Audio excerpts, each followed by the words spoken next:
Isang mapagpalang araw sa lahat ng ating mga kabangers at kayanggaw. Sumulat ako para ibahagi sa inyo ang aking karanasan noong binata pa lang at nakatira pa sa Guimaras. Hinding-hindi pa rin nabubura sa alaala ko ang mga nangyari noon.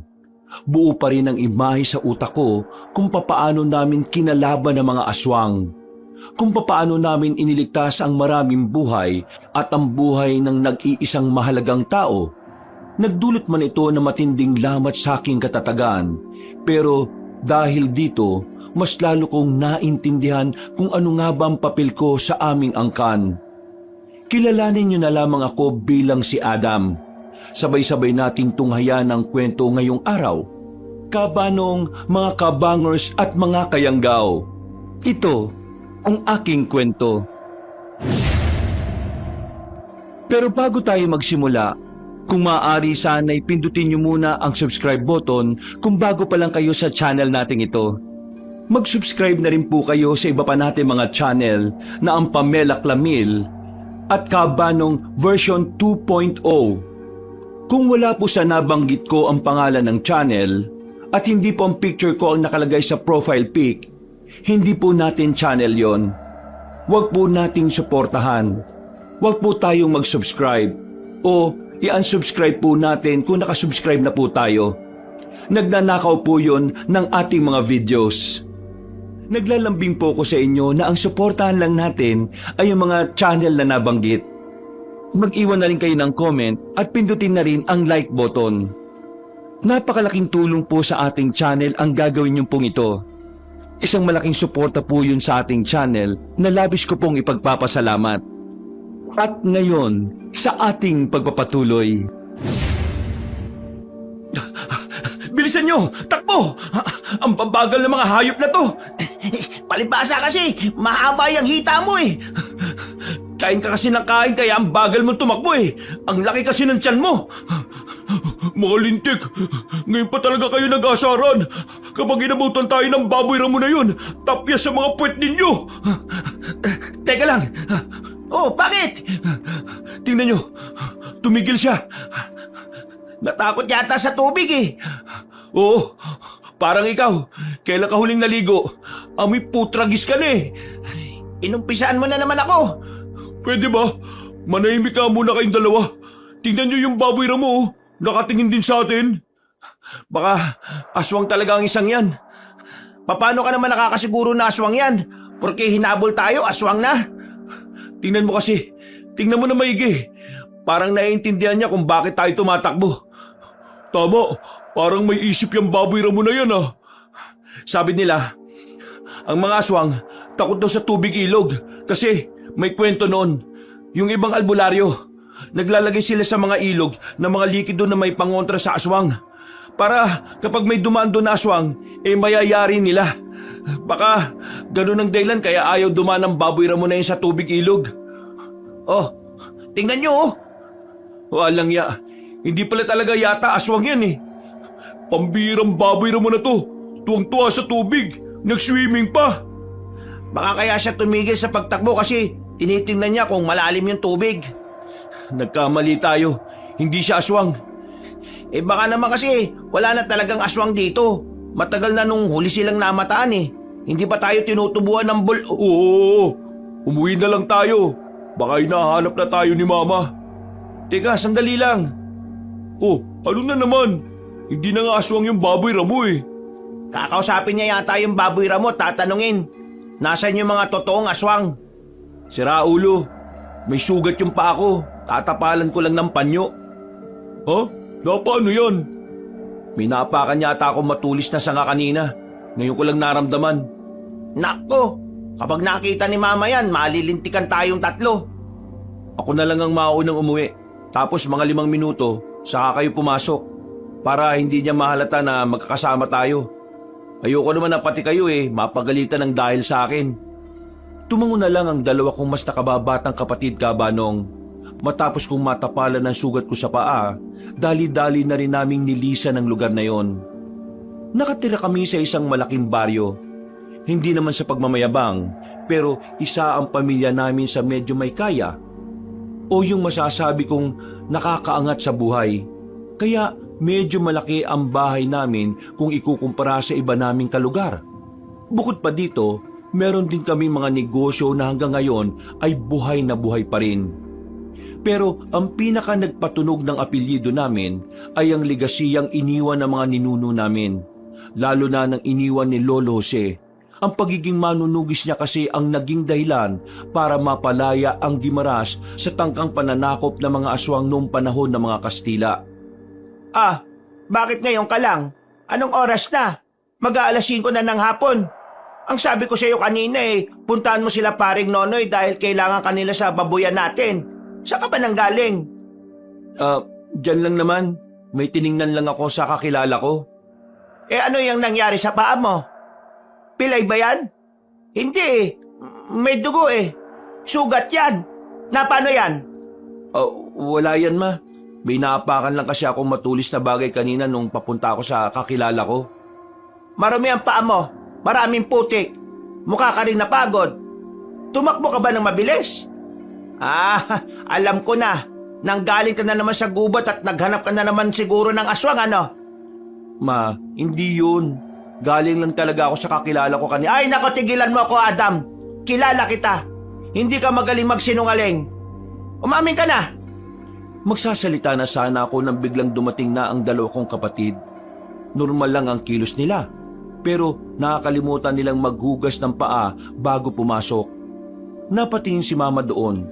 Unang tingin pa lang niya, nalaman niya kagad na magkakasama kaming nanggaling sa gubat. At kayong dalawa, kasama kayo nitong kuya niyo, ano? Hindi, ma. Ay, nako, umamin na kayo kasi halatang halata kayo. Tumaas na ang boses ng nanay namin, Kabanong. Napapatingin na rin ang nag-iisa naming kasambahay na si Aling Pepang. Napapangisi siya sa amin na parabang sinabihan kami na buti nga. Ako ang nagsama sa kanila. Pinilit ko lang sila kaya wala silang kasalanan dito. Anong wala kasalanan? Lahat kayo damay. Kayong dalawa, sinabihan ko na kayo na wag niyong kukonsintihin ng kuya niyong gawin yun, di ba? Pero sumama pa talaga kayo. Ma, pinilit ko nga lang sila kasi wala nga akong kasama. Ano ba kasi ang hindi mo maintindihan, Adam? Ayoko na ginagawa niyo yon dahil ayaw kong mapahama kayo. Kung ano man ang ginagawa ng mga ninuno natin noon o ng lolo nyo noon, iwan nyo na yon sa nakaraan. Ibang henerasyon na ang pamilya natin. Gusto ko na ibang buhay na rin ang tatahakin natin. Buhay na tahimik at payapa. Hindi yung buhay na kada gabi matatakot kang matulog kasi may aswang. Naintindihan niyo ba ako? Naintindihan ko naman yung sinasabi niyo, ma. Pero ang hindi ko maintindihan, bakit habang tumatagal mas lalo ako nagiging interesado sa mga aswang. Parang tingin ko, kapalaran ko talaga yun Ang alin? Ang sumunod sa yapak ng Lolo Jose mo? Hindi yun ang kapalaran na gusto kong tahakin mo, Adam. Ikaw ang panganay sa inyong magkakapatid. Kaya ikaw ang inaasahan kong sasalo sa mga negosyo natin. Kasi yon ang magsasalba sa mga pamilyang bubuin ninyo balang araw. Piliin mo kung anong mas makabubuti para sa'yo. Hayaan mo ang ibang tao na intindihin ang sarili nilang kaligtasan.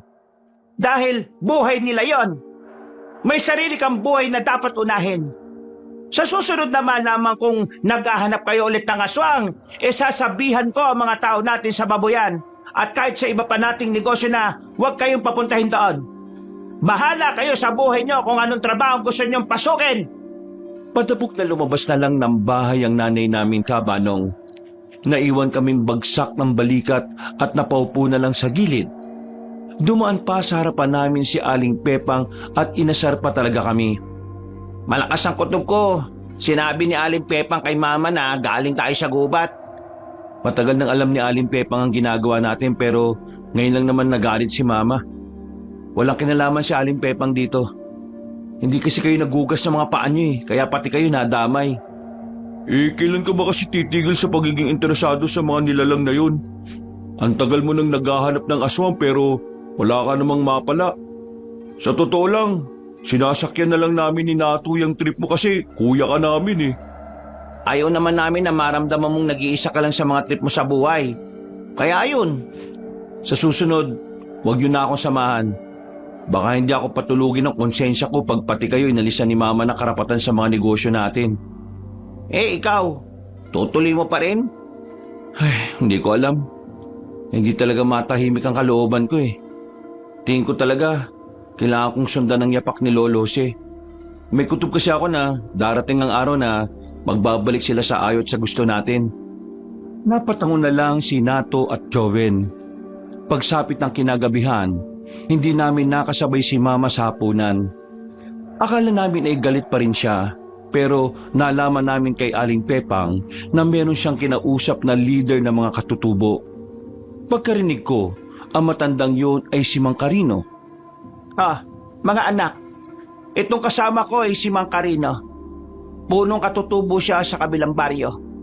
Nitong nakaraan kasi may tao ako na napadaan sa lugar nila at nakita ng potensyal ang mga bakanteng lotero na pwedeng pagtayuan ng babuyan. Naisip ko na magtayo tayo ron. Pero hindi tayo ang magpapatakbo nun kundi ang mga katutubo. Kumbaga, pupunta lang tayo ron kapag kailangan na nating iangkat ang mga baboy. Si Mang Carino ang magiging katuwang ko sa branch natin na yon. Ibig sabihin, hati kami sa kitaan. Pantay. Parang tulong ko na rin yon sa kanilang komunidad. Magandang gabi sa inyo mga iho. Ang gagwapo naman ninyo. At tama ang sinabi ng mama nyo. Napakabuti ng puso ng mama nyo dahil kami ang napili niyang tulungan. Malaking tulong talaga to sa baryo namin. Lalo na't dumarating din talaga kami sa oras ng kakapusan. Alam nyo naman, ang mga baryo ng mga katutubo hindi gaanong naaabot ng modernisasyon. Kaya ang tulong sa mga lokal hindi rin namin natatanggap kagad. Kaya itong ginagawa na inyong mama, malaking tulong para sa mga kagaya namin. Kung ano po makabubuti para sa ating lahat, tutulong po kami. Kami ng mga kapatid ko, sabihan niyo lang po kami kung anong pwede namin gawin. Bukas ng umaga, pupuntahan nyo ang baryo nila. Kayo ang magsusukat ng gagawin nating kulungan doon. Kayo na rin ang mag-aasikaso ng mga materyales at siyempre, para na rin makilala nyo mga taga roon at malaman kung ano ang mga pananaw nila sa proyekto nating ito. Mahalaga kasi ang mga saloobin nila. Hindi naman tayo pwedeng gumawa ng hakbang nang hindi sila sang-ayon lahat. Maraming salamat talaga. Paano? Pauna na ako. Medyo may kalayuan pa yung lalakarin ko Abay, gabi na. Ipapatid ko na lang ho kayo rito sa 3 anak ko. Wala namang ginagawa yung mga yan ngayong araw. Ay, nako, hindi ba ako nakakaabala? Hindi naman po. Tara na ho, sumunod na po kayo sa amin. Naglakad na kami papunta sa garahe kung saan naroon ang L300 na lumang-luma na. Pero kakapaayos pa lang noon kaya kampante kaming magagamit namin siya sa oras na yon. Ayos ba talaga yung dalawa mong kapatid sa likod? Opo, ayos lang po yun. Baka mamaya nga tulog na yan sila Ay, kahit ihatid mo na lang ako sa sakayan iho. Nakakahiya na Ay, hindi ho. Ihahatid po namin kayo sa mismong tapat ng baryo ninyo. Para na rin bukas kapag nagpunta kami, alam ko na rin po kung anong daraanan. Ayos siya, sige. Mas maigi nga yun. Sinimulan ko na ang pagpapatakbo ng sasakyan. Sa mga unang minuto, tahimik lang ang naging biyahe namin. Medyo binabagalan ko lang dahil may kadiliman na rin ang kalsadang aming tinatahak. Maya-maya pa, biglang nagsalita si Mang Carino na isang salita na bumuhay sa kalooban ko. Ang dilim ng daan, ano? Nung araw kapag ganyan ang kalsada, hindi na kami tumutuloy ng mga kapwa ko katutubo. Kapag ganyan kasi, may mga nag-aabang na aswang na sa mga yan. Buti nga ngayon wala na. May nalalaman din po pala kayo sa mga aswang, ano? Ay, kakaunti lang naman. Base lang din naman sa mga karanasan ko. Nung araw kasi, marami talagang aswang dito sa probinsya natin. Pero buti na nga lang at may magiting na antingerong nakatalo sa kanila. Sa pagkakaalala ko, Jose ang pangalan niya. Nung binata ko, nakita ko pa siyang napadaan sa lugar namin. May edad na rin yata siya doon Ganun po ba? Bakit ka naman natatawa? Pasensya na po. Hindi ko po kayo tinatawanan kasi nakakatawa kayo. Natawa lang ako kasi hindi ko po alam kung paano sasabihin sa inyo na lolo ko po yun ng hindi nagmumukhang mayabang. Ha? Lolo mo si Jose? Opo, mga direktang apo po kami ni Lolo Jose. Tatay po siya ni Mama. Yung angkan po namin yung kilalang kumakalaban sa mga aswang noon, nung panahon pa ng mga Kastila. Abay, pambihira. Kaya pala sabi ko parang may nararamdaman akong kakaiba. Parang pakiramdam ko sikat kayo. Ganon. Talaga palang may mga nagawa na ang angkan nyo noon pa.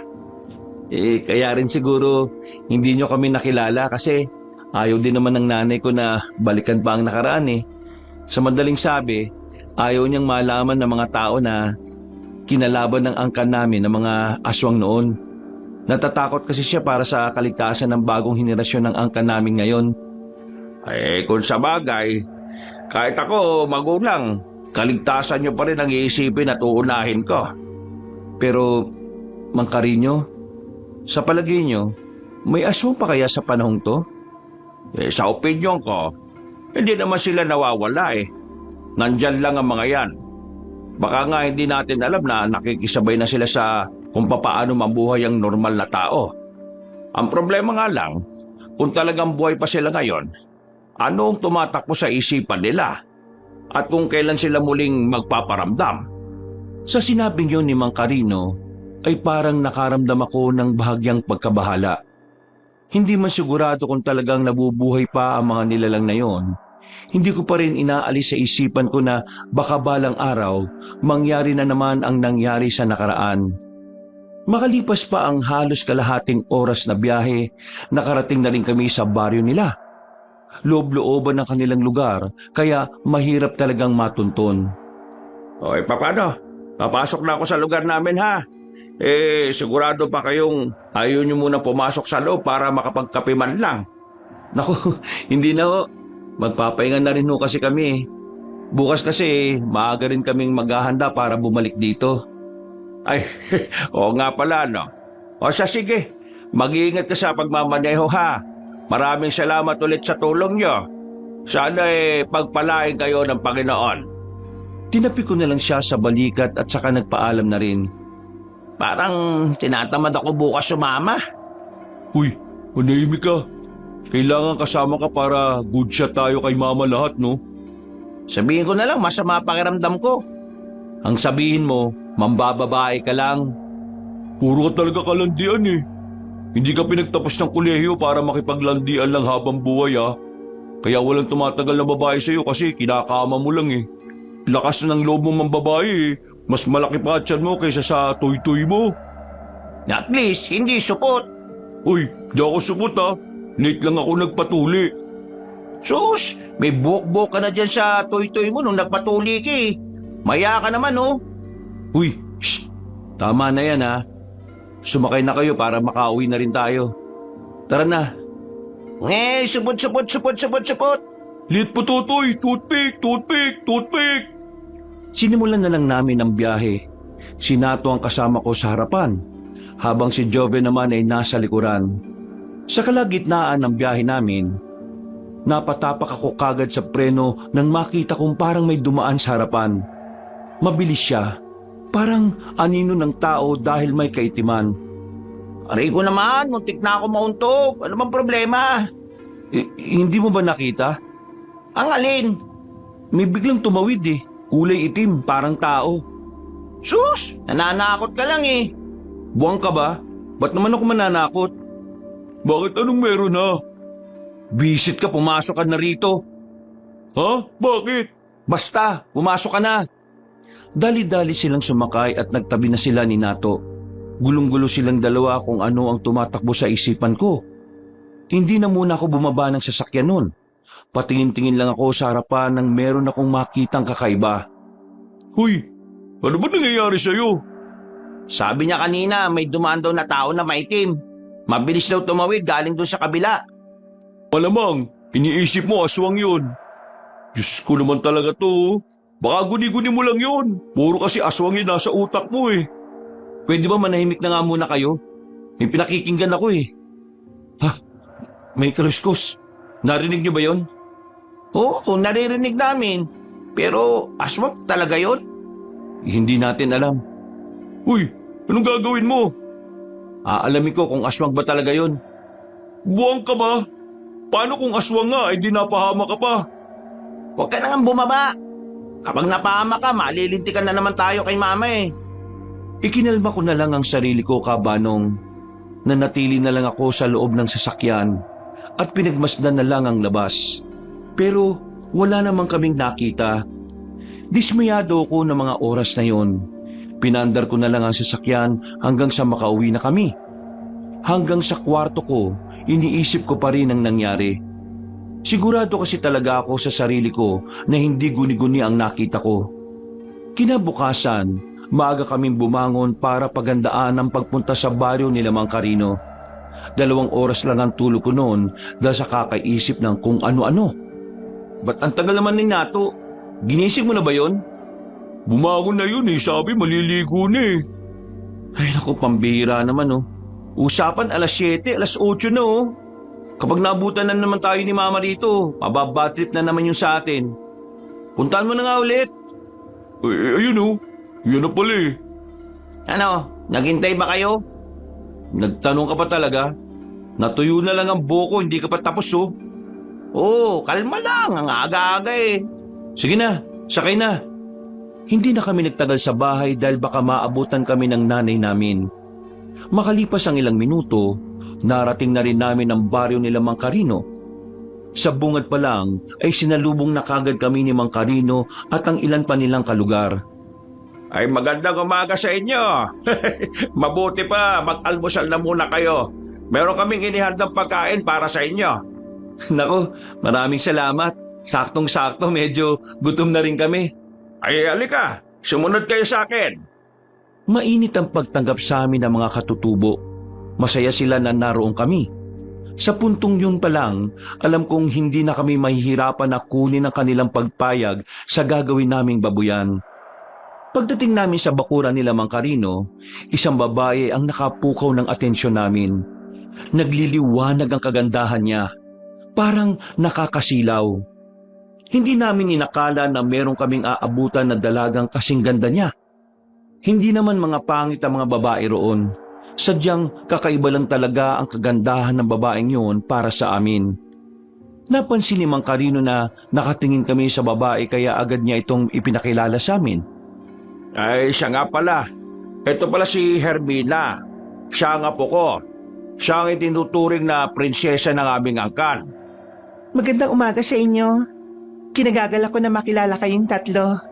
Nasabi sa akin ni Ama na anak kayo ni Aling Narda na siyang tutulong sa komunidad namin. Maraming salamat sa inyo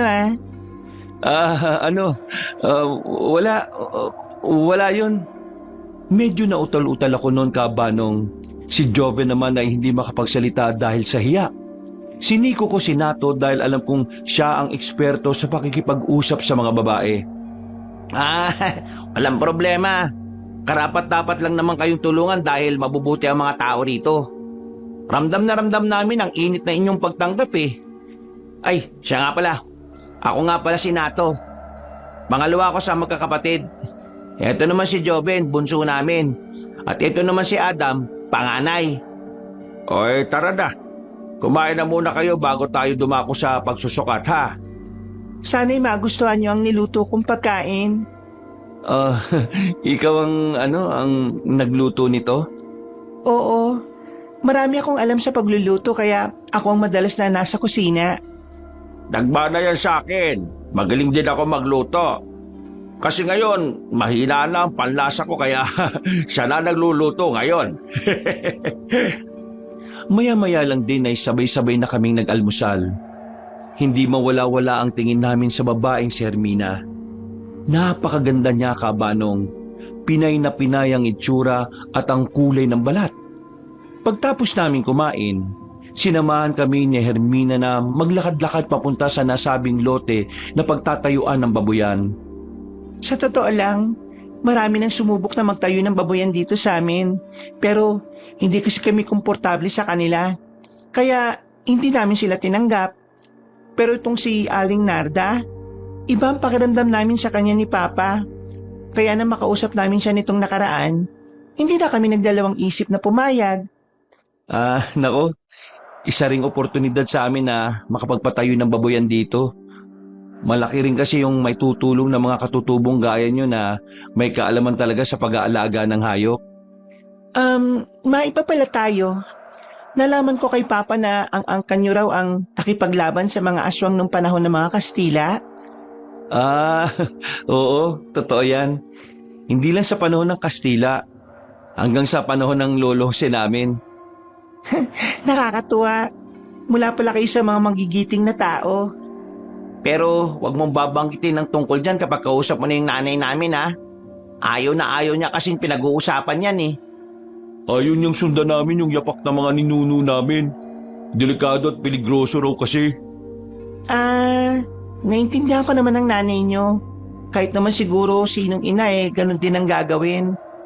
Ikaw, naniniwala ka ba na hanggang ngayon may mga aswang pa rin? Sandaling napaisip si Hermina. Napansin namin na parang bumagal ang kanyang paglalakad. Pagtingin ko sa mukha niya, bumukas doon ang pagkabahala. Bakit? May problema ba? Ang totoo, dahil sa nararanasan ko itong mga nakarang araw, parang pakiramdam ko may aswang pa rin hanggang sa mga henerasyong ito eh. Bakit? Ano bang nararanasan mo nitong mga nakarang araw? Alam ba ito ni Mang Carino? Hindi niya alam. Ayokong malaman niya eh. Kapag nalaman niya baka hindi na niya ako payagan na magpunta sa ibang baryo at sa bayan. Teka, sandali. Ano ba kasing eksaktong nangyari? Nitong mga nakaraang araw, pumunta ako sa ibang baryo para makapagatid ng mga paninda namin ng mga gulay at prutas. May mga kasama naman ako pero nung isang beses, meron ako nakitang matandang lalaki na palaging nakatingin sa akin. Akala ko isang beses lang yun mangyayari kaya hindi ko na pinansin. Pero sa mga sumunod na araw, kahit saan ako mapadpad, nandun din siya. Nakatingin lang at para bang may gusto siyang sabihin. Hindi ako komportable sa kung paano siya ngumiti eh. Paano mo naman nasabi na aswang yung matandang yon? Nagpalit ba siya ng anyo sa harapan mo? Ang sabi ng ali na napagtanungan ko, baka raw aswang yung matandang yon. Ilang araw na kasi nilang nakikita yung matandang yon sa lugar nila. Nung una raw, sa mga buntis yun masama akong tumingin. Teka, lilinawin ko lang Sinasabi mo na sa unang lugar na napuntahan mo kung saan siya naroon, doon ka na kinutuban na kakaiba siya, tama? Tapos, sinundan ka niya sa ibang lugar kung saan pinaghihinalaan din na aswang yung matanda. Kung gano'n na may hinala na pala, huwag ka na pupunta ron.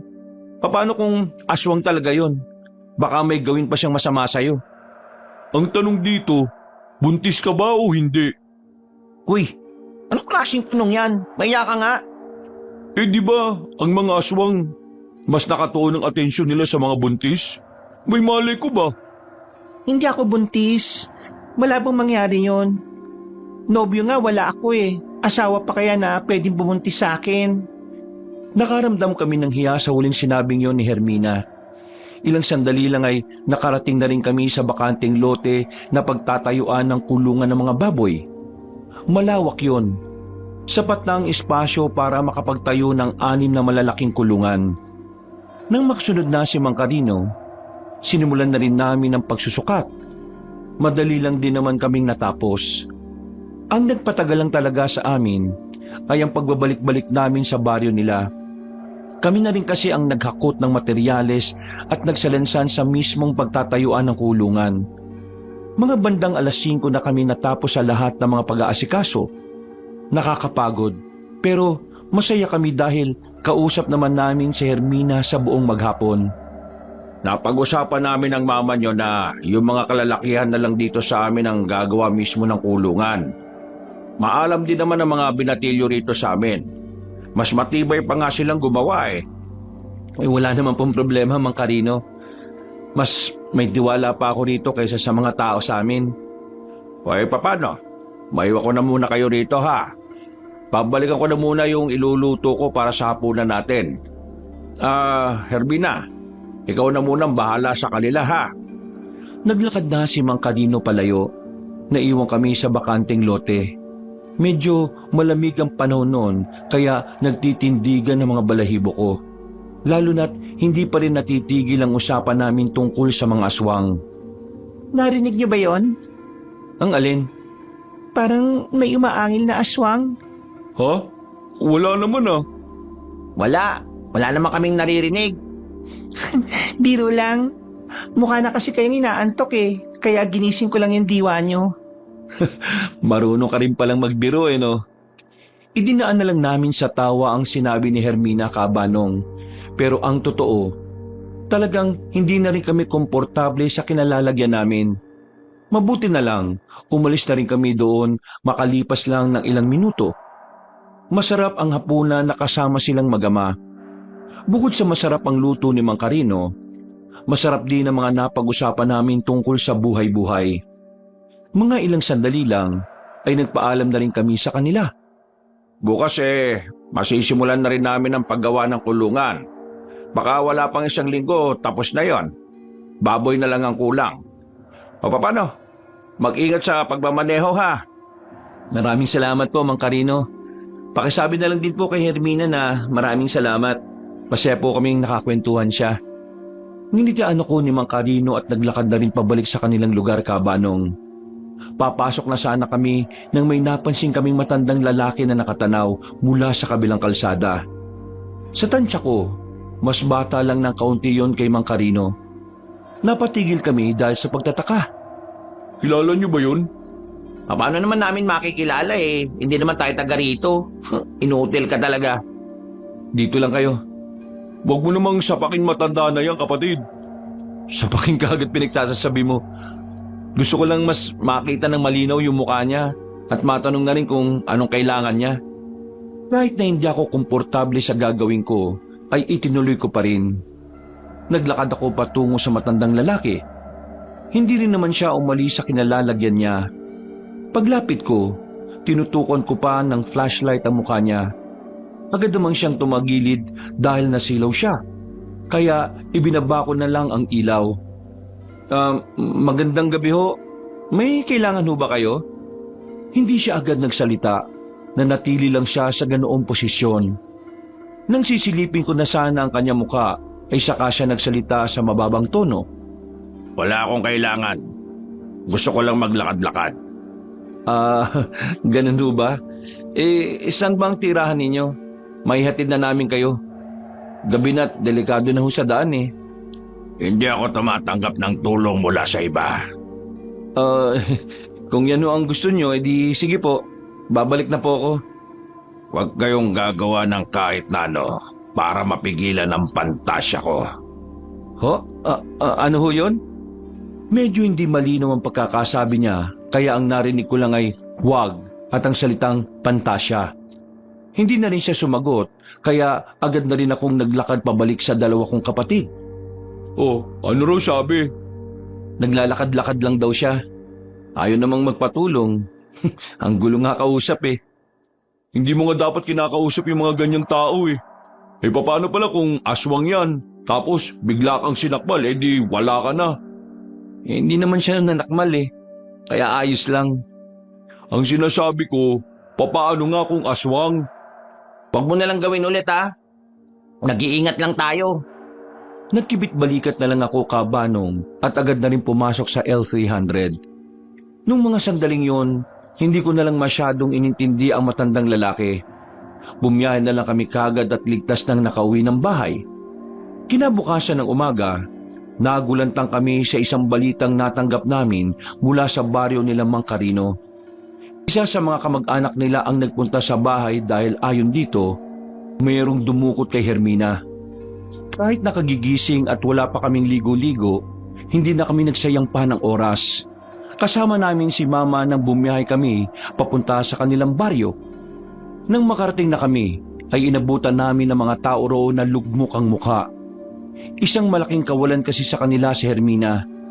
Hindi lang naman kasi prinsesa ang turing nila sa babaeng yon, kundi para sa kanila, isa si Hermina sa haligi ng kanilang baryo dahil marami itong kayang gawin para sa kanilang komunidad. Carino, ano ba nangyari? Ang sabi ng pinsan mo na dumaan sa bahay tinukot daw ang anak mong si Hermina. Kitang-kita na problemado si Mang Carino nang abutan namin siya. Namumugto ang kanyang mga mata at parabang walang ganang gumalaw. Sabi mo sa akin kung ano ang nangyari para malaman ko rin kung ano ang may tutulong namin. Ma, hayaan na lang muna natin si Mang Carino kasi baka hindi niya pa kayang pag-usapan. Tinukot siya kagabi habang nag-iigib lang dito sa bakuran namin. Dinukot? May alam ba kayong gumawa nito? Wala naman kaming nakakaaway eh. Dito-dito lang naman kami sa lugar namin, kaya malabong kaaway ang gumawa. Pero meron na akong alam kung ano. Hindi ko talaga alam kung maniniwala kayo sa akin. Anong ibig mong sabihin, Carino? Nakita ko kung paano nila kunin si Hermina. Wala akong nagawa. Pinagbantaan nila ako, lalo na ng matandang yon. Namukha niyo ho? Hindi ko na matanda ng mukha niya kahit na harap-harapan niya akong pinagbantaan. Parang may ginawa siya sa akin na hindi ko maintindihan. Pero ang tanging naaalala ko lang ang mga mata niya na namumula. Ang sabi niya, si Hermina ang magiging asawa niya. Ang prinsesa daw ng mga katutubo ay gagawin niyang reyna. Reyna ng mga aswang. Nang marinig pa lang ni Mama yon, ay agad na nagsalubong ang kilay niya. May halong pagkairita na ang reaksyon niya kaya medyo kinabahan ako. Tingin ko, mga totoong aswang ang kumuha sa kanya. Nung umalis na kasi sila, ang bilis nilang nawala. Parang tumalon o gumapang sila ng mabilis. O baka tumakbo ng hindi pangkaraniwan ng mga hakbang. Narda, alam kong ayaw mong pag-usapan ng tungkol sa mga aswang. Pero kailangan ko ang tulong mo. Kailangang maibalik dito si Hermina. Baka kung anong mangyari sa kanya sa kamay ng mga aswang na yon. Nagkausap na tayo, Carino. Una pa lang, alam mong ayaw kong masangkot sa mga gulo na may kinalaman sa mga aswang. So, tutulong pa rin ako. Kakausapin ko ang koneksyon ko sa istasyon ng mga pulis sa bayan. Yun nga lang, mahihirapan tayo dahil baka hindi naman sila naniniwala sa aswang. Sige, maraming salamat. Hintayin mo na lang ang update ko mamaya. Tara na, umuwi na muna tayo. Sandali lang ma, Bakit? hindi pwedeng umuwi tayo ng ganito na lang. Adam, alam mo kung bakit gusto kong umuwi kagad. Ikaw ang mas nakakaintindi niyan.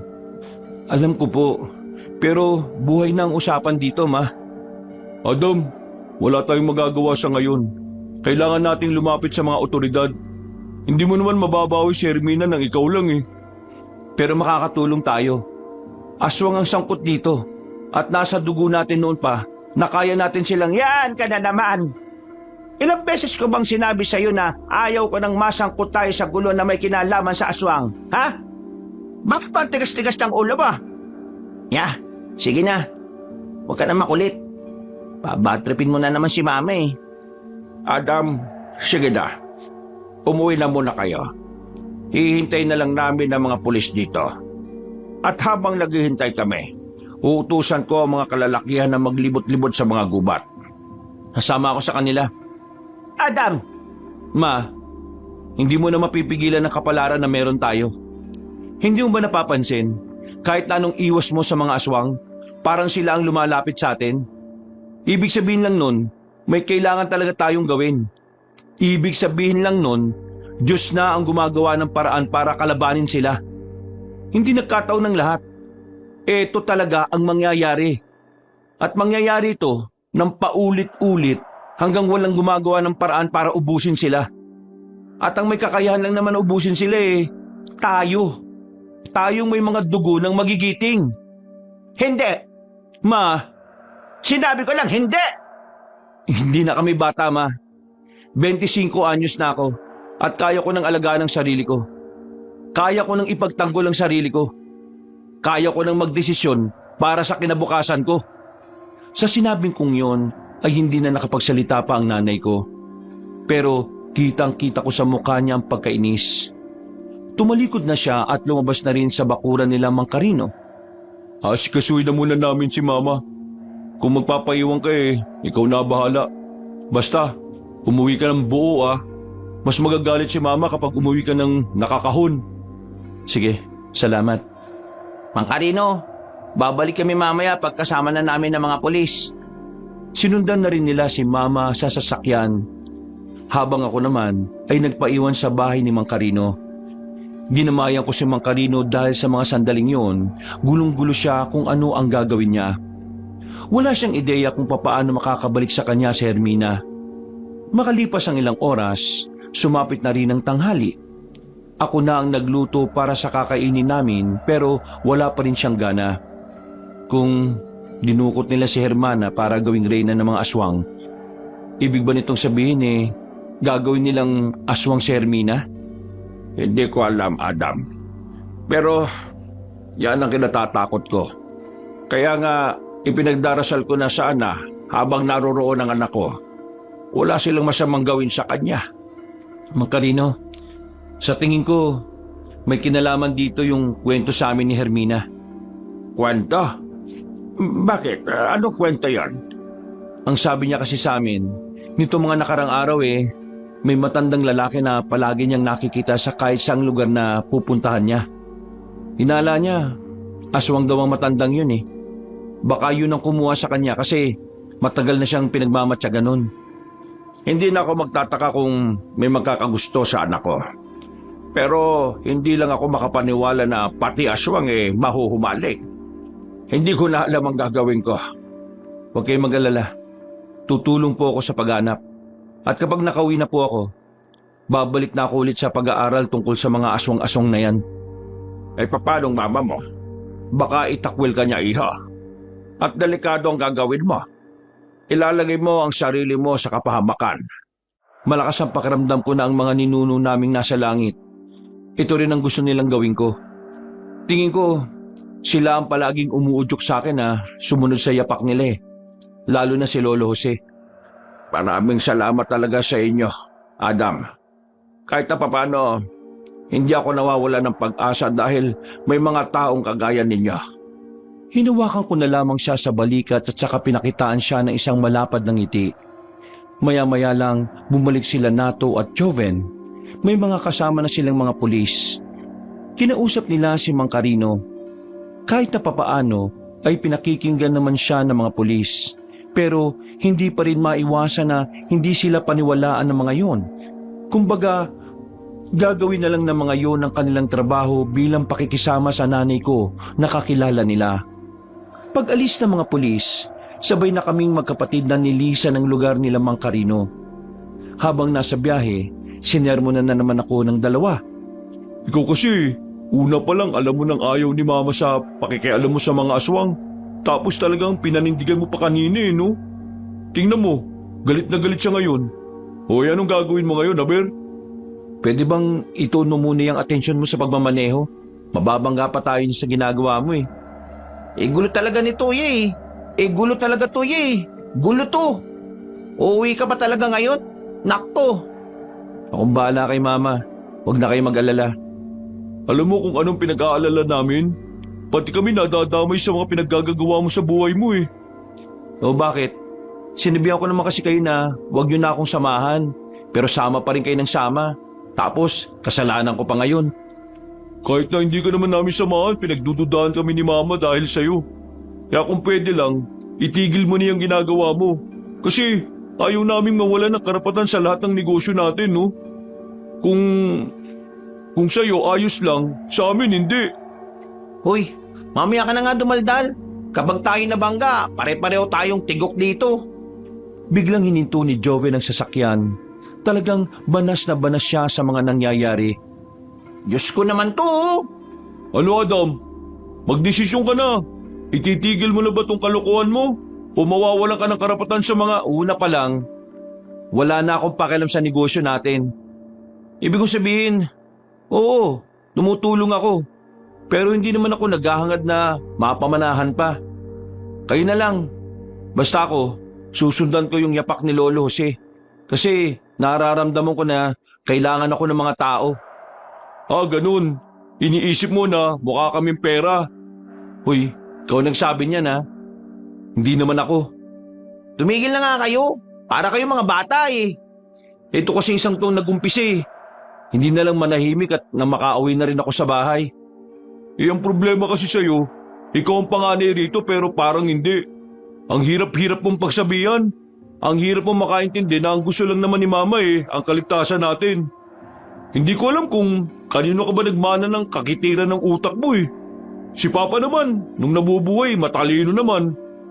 Hindi ko na gusto ang tabas ng dila mo ayusin mo yung pagsasalita mo.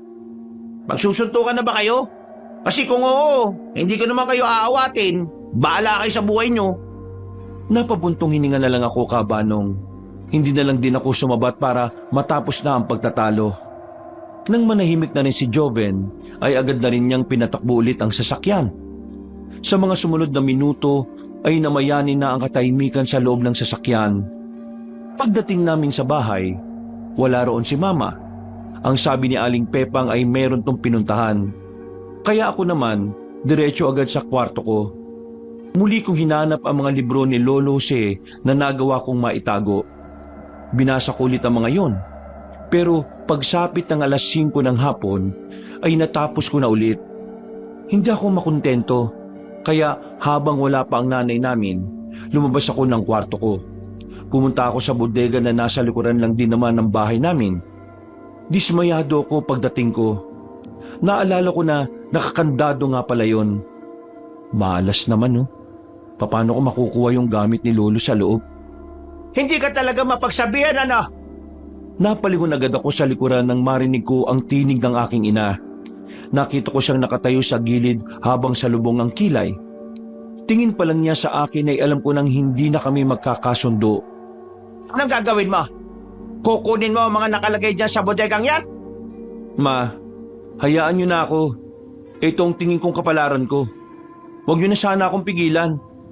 Bago mo ipilit ang gusto mo, ni minsan ba naisip mo kung bakit kita pinipigilan? Bakit? Akala mo kaya kita pinipigilan kasi ayaw kitang maging masaya?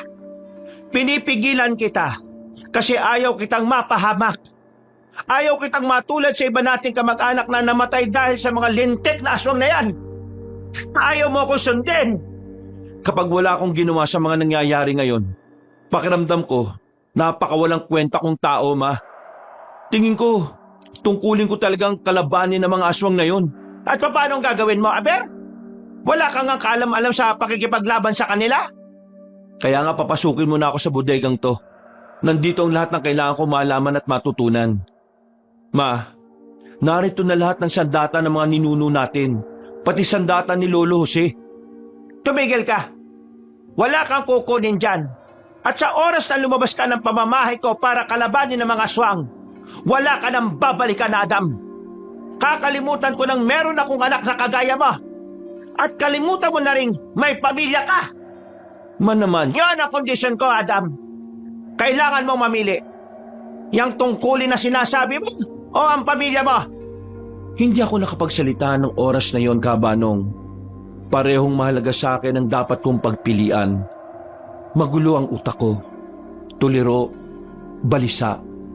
Hindi ako makagawa ng desisyon sa mga sandaling yon dahil alam ko merong mawawala sa oras na pumili ako. Umalis si Mama.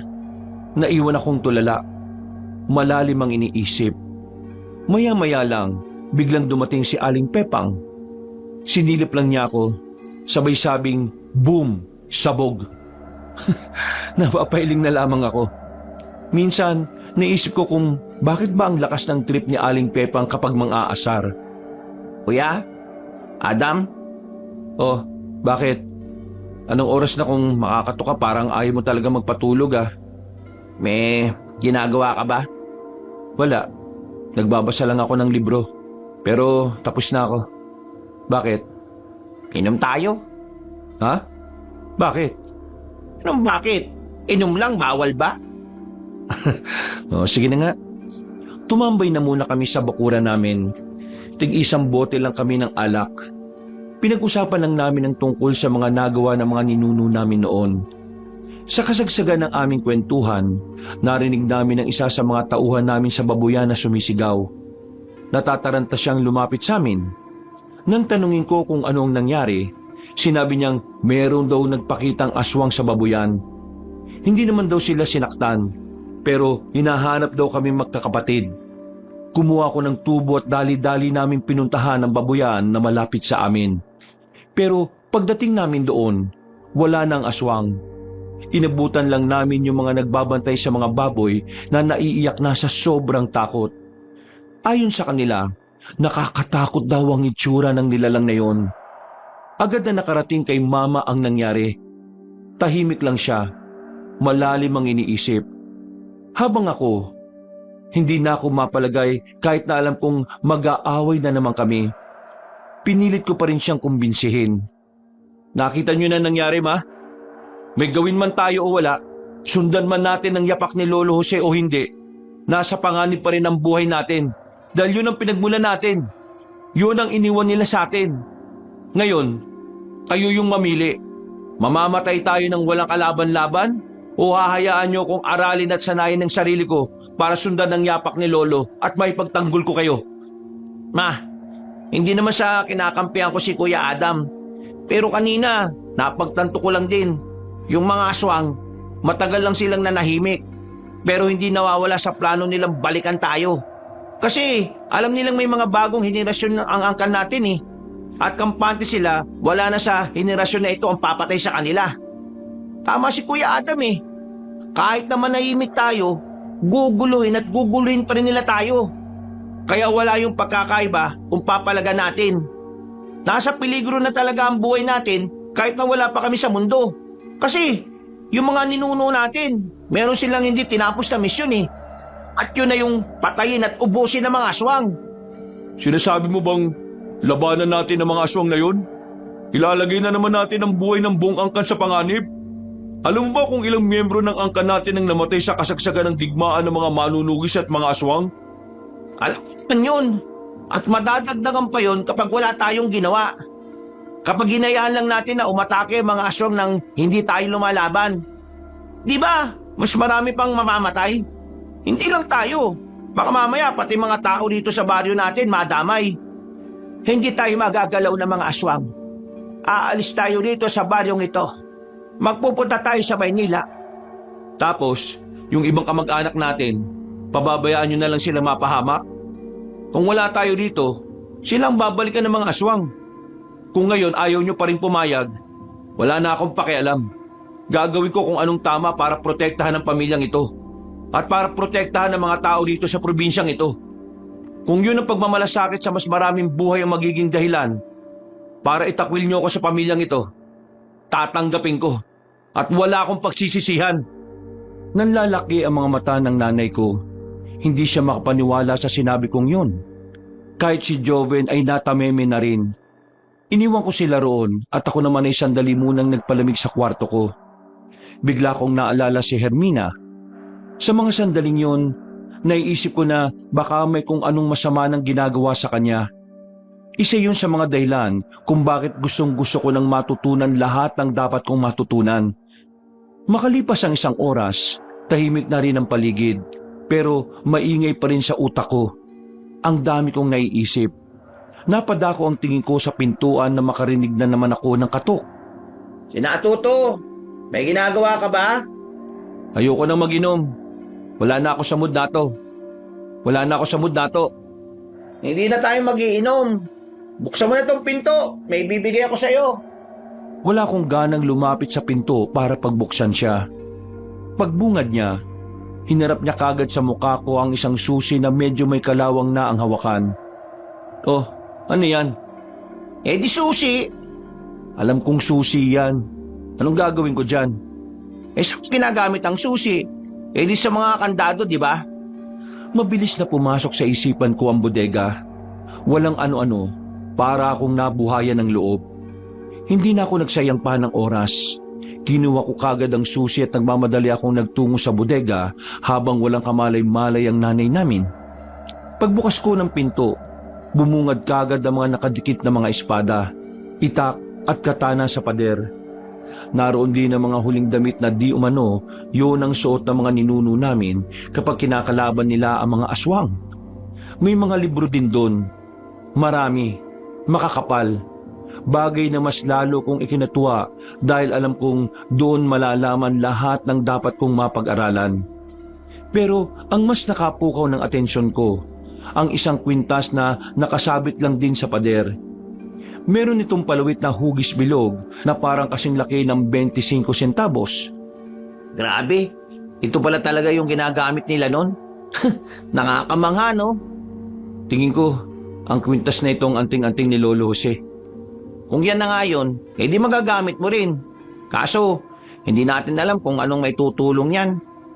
Nato, paano mo pala nakuha yung susi? Di pumasok ako sa kwarto ni Mama kanina habang wala siya. Hinahanap ko. Ayan, nakakuha ko. Wala na rin akong pakialam kung magalit siya o ano. Ang mahalaga sa akin, kailangan natin palagan ng mga aswang. Ayoko mamatay, no? Baka umiyak mga chika babes ko. Maraming salamat, Nato, ha. Eto na yun. Eto nang simula. Humanda sa akin ang mga aswang na yan. Ibinalik ko ang atensyon ko sa kwintas na nakasabit. Kinuha ko yun. Sinuri ko saglit. Naisipan kong isuot yun. Hindi nagtagal, may naramdaman akong kakaiba sa katawan ko. Bigla kong nilamig. Sobrang lamig na parabang nasa loob ako ng kwarto na punong-puno ng yelo. Ayos ka lang ba? Tol, nilalamig ako. Sobra akong nilalamig. Hindi ko alam kung bakit. Kung tanggalin mo na kaya yung kwintas. Mainit naman. Napahiga na ako, Kabanong. Hindi ko na alam ang gagawin ko ng mga sandaling yon. Halo-halo na ang nararamdaman ng katawan ko. Napapasigaw na ako. Maya-maya pa, nangisay na ako. Pinipilit ni Nato na alisin ang kwintas sa leeg ko pero hindi niya naman mahawakan dahil para siyang napapaso. Sa lakas ng sigaw ko ay narinig na ako ni Mama. Pati rin ang ibang tao sa bahay namin. Nakita ko ni Mama na nasa sahig. Para akong bulating inasinan ng halos 1 minuto. Diyos ka, ano bang ginawa niya? Sinuot niya yung kwintas na nandyan tapos nagkaganya na siya. Tanggalin ang kwintas! Hindi ko mahawakan nakakapaso. Anong gagawin natin dyan? Tingnan mo, parang nababaliw na siya Nawala ang pagkataranta nila nang makita nila akong naging kalmado na rin. Hingal na hingal ako, Kabanong.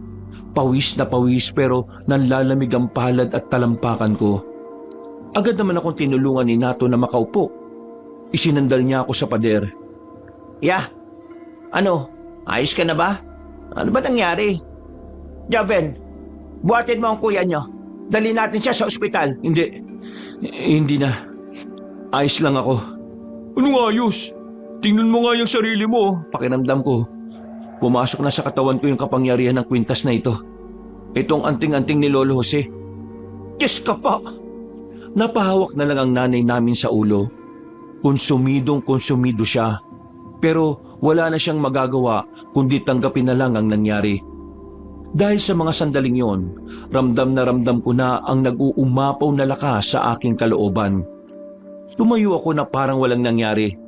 Napapatingin pa ako sa magkabila kong kamay na parabang tinatansya ko kung anong lakas ang tinataglay ko.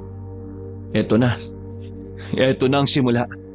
Kailangan kong protektahan ang pamilyang ito at ang ibang tao, pati na si Hermina. Ililigtas ko siya. Hindi na ba talaga kita mapipigilan, anak? Ma, wag na natin pigilan ang kapalaran na magliligtas sa maraming buhay. Pinapangako ko, hindi ako mamamatay. Kailangan niyo lang magtiwala sa akin. Napabuntong hininga na lang ang nanay namin. Wala na rin siyang nagawa. Nung gabi ding yun, tinanggap na lang niya ang mga mangyayari. Kinabukasan, maaga kaming nagpunta kay Mang Carino. Dahil wala pa ring update ang mga pulis, naisip kong ako na mismo ang maghanap kay Hermina. Sigurado ka ba sa sinasabi mo, iho? Ayoko naman kitang mapahabak. Lalo na sabi mo ikaw lang mag-isa. Huwag ko kayo mag-alala. Aaralin ko yung pagiging epektibong antingero. At ipinapangako ko sa inyong ibabalik natin dito si Hermana. Sa ngayon, bigyan niyo lang ako ng sapat na oras. Kapag natapos ko ng pagsasanay at pag-aaral, hahanapin ko ang mga aswang na yan. Ang ipinag-aalala ko, baka sa oras na nagsasanay ka, may nangyayari ng hindi maganda kay Hermina. Hindi ba dapat tayong magmadali para makuha siya? Oo, tama ka. Dapat tayong magmadali. Pero ang pagmamadali na walang paghahanda ay parang pagtalon sa kumukulong mantika. Delikado, peligroso. Si Herminia ay gustong-gusto ng matandang aswang na kumuha sa kanya. Kaya tingin ko, itatrato siyang reyna nun. At ang reyna, inaalagaan. Isa pa, ginaganap ang kasal ng mga aswang kapag kabilugan ng buwan. May ilang araw pa bago yun mangyari. Kaya may oras pa ako para magsanay. Pagtiwala na lang tayo sa kanya. Siya talaga ang susunod sa yapak ni Lolo Jose. Yung baboyan nga pala, sabi ni Mama, itutuloy natin kapag naibalik na si Hermina. Matapos ang usapang yon, sinimulan ko na rin ang pag-aaral at pagsasanay. Sa likod bahay ko lang sinanay ang sarili ko sa paghawak ng katana. Ang tanging naging gabay ko lang ay ang mga libro na naroon din sa bodega. 2 araw pa lang akong nagsasanay pero napakarami ko nang natutunan. Pakiramdam ko nga noon ay marami na rin akong karanasan. Pero hindi pa man natatapos ang araw ng pagsasanay ko. Gumawa na ng hakbang ang mga aswang para iparamdam ang kanilang bangis. Nagising ang dugo ko nang malaman naming inatake ng mga nilalang na yon ang iba naming kamag-anak. Mabuti na lang ay walang nasawi, pero may mangilang-ilang nasaktan sa kanilang pag-atake. Hindi pa nakakalayo mga yon. Kailangan ko silang puntahan. Hoy, teka, sasama ako. Ako rin. Dito ko na lang, Joven. Bantayan mo si Mama at ang bahay natin. Lahat ng mga biniling ko sa'yo, gawin mo para hindi sila basta-basta makalapit dito. Tara na, Nato. Wala kaming sinayang na pagkakataon. Agad kaming nagtungo sa pinakamalapit na gubat. Ang gubat na hindi kalayuan sa bahay ng mga kamag-anak namin. Pagdating pa lang namin doon, pinagana ko na agad ang anting-anting para malaman kung saan sila dumaan. Nakaamoy ako ng masangsang sa nilalakaran namin. Mga amoy ng mga aswang. Isang indikasyon na tama ang direksyong dinaraanan namin. At sa aming pagpapatuloy, naramdaman ko na ang kanilang presensya. Ginamit ko ulit ang kapangyarihan ng anting-anting para mas maging malinaw ang mga mata ko. Nakikita ko kung nasaan sila. 5 aswang, mga nagtatawanan, masaya at ramdam ko ang kaligayahan nila dahil sa ginawa nilang pag-atake. Yanda mo ang sarili mo, Nato. Ha? Bakit? Nasaan ba sila? Basta, sumunod ka na lang sa akin. Dali-dali ako naglakad papunta roon sa kinaroroonan ng aswang kabanong. Laking gulat nila nang bigla na lang kaming lumitaw sa harapan nila. Naudlot ang pagmumuni-muni ng 5 aswang nang biglang makarating na kami sa harapan nila. Nagulat sila at agad na napatayo. Sandaling nakipagtitigan sa amin. Nang makita kong gagalaw na sila, bigla na lang akong nakaramdam ng kakaiba sa katawan ko. Nagmamadali ko silang nilapitan. At gamit ang katana na hawak-hawak ko, ay tinaga ko agad ang 2. Madali silang bumagsak. Nabigla ang 3 aswang na natitira. Akmang si Nato ang aatakihin nila pero hindi ko sila hinayaang makalapit. Hinarang ko silang 3. Sabay-sabay silang bumagsak ng tamaan sila. Hagupit ng katana sa dibdib. Hindi pa ako nakontento. Pinagsasasaksak ko pa sila para siguradong patay. Hindi mo na pala ako kailangan eh. Hindi ko rin inakala na magagawa ko yun. Pero mas maganda na siguro yun. Ang mahalaga, napatay natin ang mga nananakit sa mga kamag-anak natin. Pero dapat, hindi mo pinatay lahat. Nagtira ka sana ng isa para may matanungan tayo kung nasaan si Hermina. Kaya nga eh. Hindi ko na naisip yun. Basta, ang nasa isip ko lang ubusin ko sila. Malakas ka na eh. Dapat mo na lang sigurong praktisin yung diskarte. Oo, tama ka. Pero sa ngayon, kailangan na natin makaalis dito. Siguradong matutuwa ang mga kamag-anak natin kapag nalaman nilang napatay natin ang mga aswang na ito. Natin?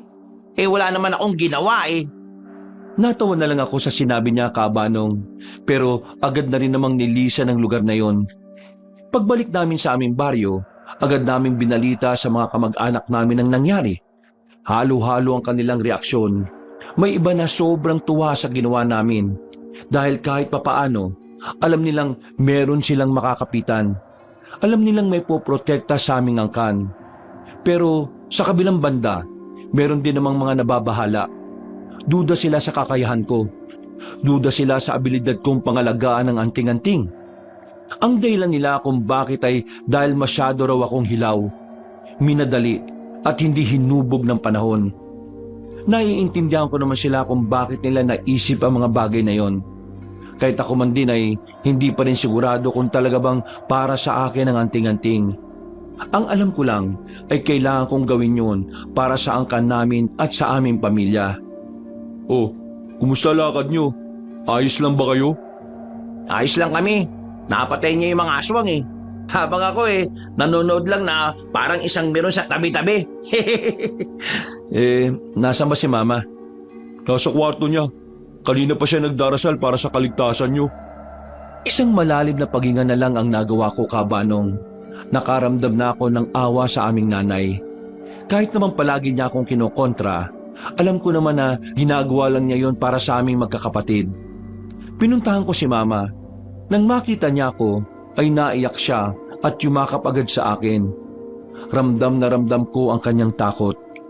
Takot na baka anumang oras, hindi na namin makita ang isa't isa. Sa mga sandaling yun, ay mas lalo ko nang naintindihan ang pakiramdam ng isang magulang, pati na rin ng isang ina. Kinaumagahan, kumalat na rin ang ginawa naming pagpaslang. Lahat ng kalugar namin hanga sa amin. Muling nabuhay ang pangalan ng aming angkan, pati na rin ang legasiyang iniwan sa amin ni Lolo Jose at ng iba pa naming ninuno. Masaya, magaan sa pakiramdam, pero hindi pa rin nawawala ang pangamba. Alam ko kasi na dahil sa ginawa ko, sa mga susunod na araw ay maaring mas malala at malupit na ang kaguluhan na mangyayari. Malalakas na katok ang umistorbo sa pamamahinga namin nung hapon. Nagmamadali kaming lumabas ng kwarto. Inabutan namin si Aling Pepang na kausap na si Mang Carino sa sala. Bago umalis si Aling Pepang, tiningnan niya pa ng malagkit si Mang Carino. Kinilabutan kaming tatlo nang mapansin yun. Agad naman namin kinausap si Mang Carino. Baka sa kanyang muka ang labis na pag-aalala. Kitang-kita ang stress niya sa ilang araw nang hindi niya nakakasama ang kanyang anak. Adam, nagpadala sa akin ng sulat ang pinuno ng mga aswang na dumukot sa anak ko. Ano pong sabi sa sulat? Kumusta naman po si Hermina? Palapit na ang kabilugan ng buwan. Iyon ang gabi ng kanilang pag-iisang dibdib. At kapag nangyari na yon, dito na mangyayari ang kinatatakutan ko. Aanakan niya ang anak ko para sa bagong henerasyon ng mga makabagong aswang. Ngayon, sabi niya sa sulat iniimbitahan niya ako na pumunta sa baryo nila. Yun daw kasi ang hiniling ni Hermina, ang makasama ako sa mismong araw ng kasal nila. Teka, kung yun ang gusto ni Hermina, ibig ba nitong sabihin, pumapayag siya sa kasal? Tinanggap na niya ang kapalaran niya ron? Yun nga ang pinagtataka ko Bakit? Bakit niya sinabi yon? O baka naman ang mga aswang lang ang nag-imbento nun? Wala silang pakialam sa iyo, Mang Carino. Kaya hindi sila gagawa ng kwento para lang kunin ka. Kasi kung gusto ka nilang makuha, kayang-kaya nilang gawin yun kahit na anong oras.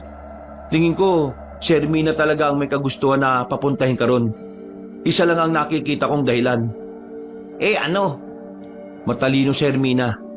Alam niya na kapag nabasa mo na ang sulat, ang una mong kakausapin ay ako. Kami.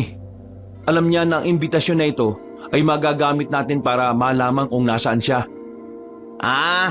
Naiintindihan ko na. Pumayag si Hermina para makahingi ng tulong mula sa labas. Pero ang sabi sa sulat kapag nagsama ako ng iba, mapapahamak daw ako. Gagawin natin ang lahat para hindi nila malaman na kasama mo kami.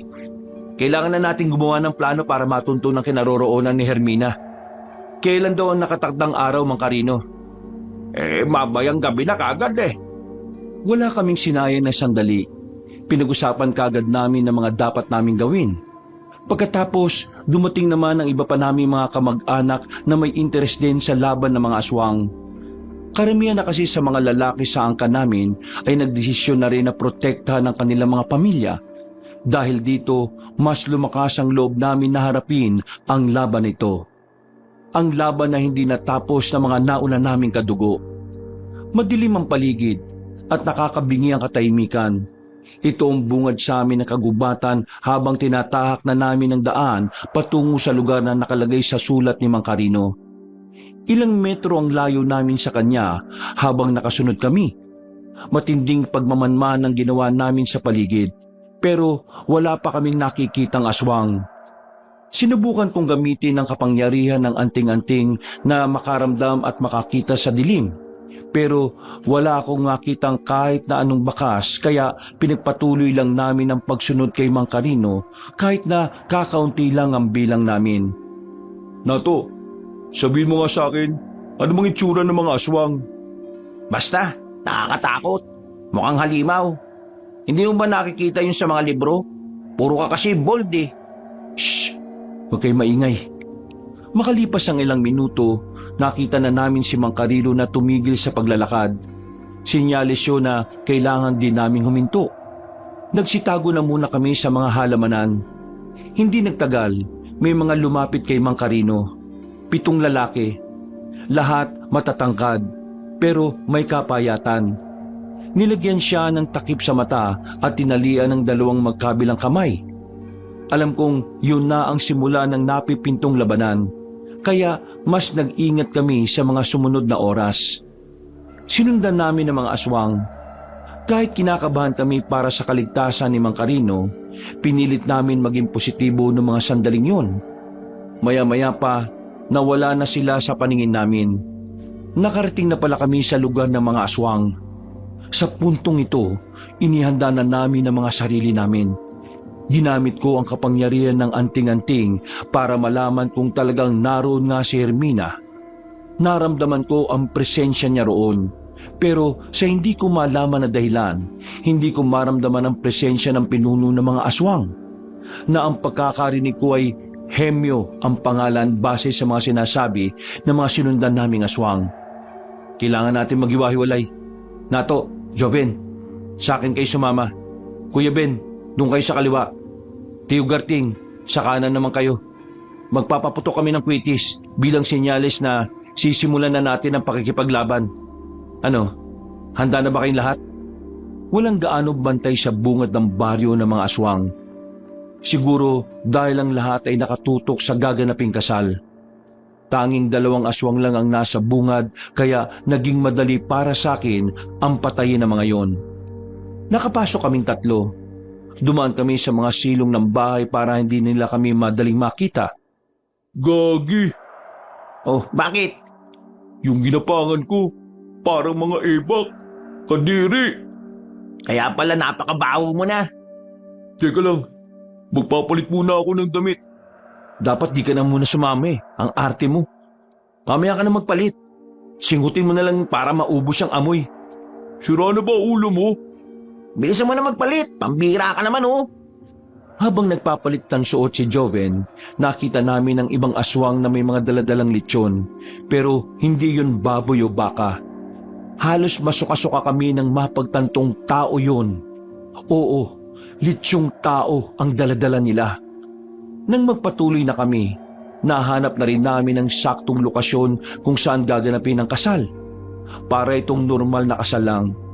Maraming lamesa, maraming upuan. Maganda ang pagkakaayos ng venue. Ang pagkakaiba lang, lahat ng makikitang pagkain na nakahain sa mahabang lamesa, hindi hayop. Kahit malayo kami, naaamoy ko na karniyon ng tao. Ayun si Hermina. Kung kunin na kaya natin kaagad. Hindi pwede. Hindi pa natin nakikita yung pinuno nilang si Hemyo. Kailangan muna nating obserba ng paligid bago tayo gumawa ng desisyon. Ang daming aswang dito. Parang kasing dami nito yung mga tao sa maliit na baryo na malapit sa atin eh. Kayang-kaya natin ang mga yan. Basta wag lang kayong kakabahan ha. Natigil ang aming usapan nang makita naming dinala na si Mang Carino papunta kay Hermina. Dahil malayo sila sa amin, ginamit ko ang kapangyarihan ng anting-anting para mas magawa ko silang pakinggan. Ma, Anak, kumusta ka rito? Ayos ka lang ba? Anong ginawa nila sa'yo? Sinaktan ka na ba nila rito? Ayos lang po ako, Ama. Wala silang ginawang masama sa akin. Tinrato nila ako bilang isang tunay na reyna talaga. Pero ngayon, itong gabi na ito ang kasal ko. Buti nakarating kayo. Huwag ka mag-alala, anak. Nakasunod sila sa akin kanina. Nakakatiyak ako na narito pa rin sila. Mabuti naman kung ganon. Nasaan ang pinunong pakakasalan mo? Ang narinig ko kanina, wala pa siya rito. Nasa tradisyon nila na kapag wala pang 10:00 ng gabi, hindi sila maaaring humarap sa pakakasalan nila. Sa pagkakaalam ko, nasa altar siya ng mga aswang. Hindi yun dito eh. Ilang minutong lakaran bago makarating doon. Kung gano'n pwede nang umatake sila, Adam. Kakayanin ba nila ang bilang ng mga aswang na nandito? May tiwala ko sa kanila, anak. Nang marinig ko yun, sinenyasan ko na si Joven na sindihan ng kwitis. Pagsindi niya, sa halip na sa taas lumipad, papunta yun sa kinaroroonan ng gitna ng venue. Nabulabog ang mga aswang kaya wala na kaming magawa kundi lumabas na lang din.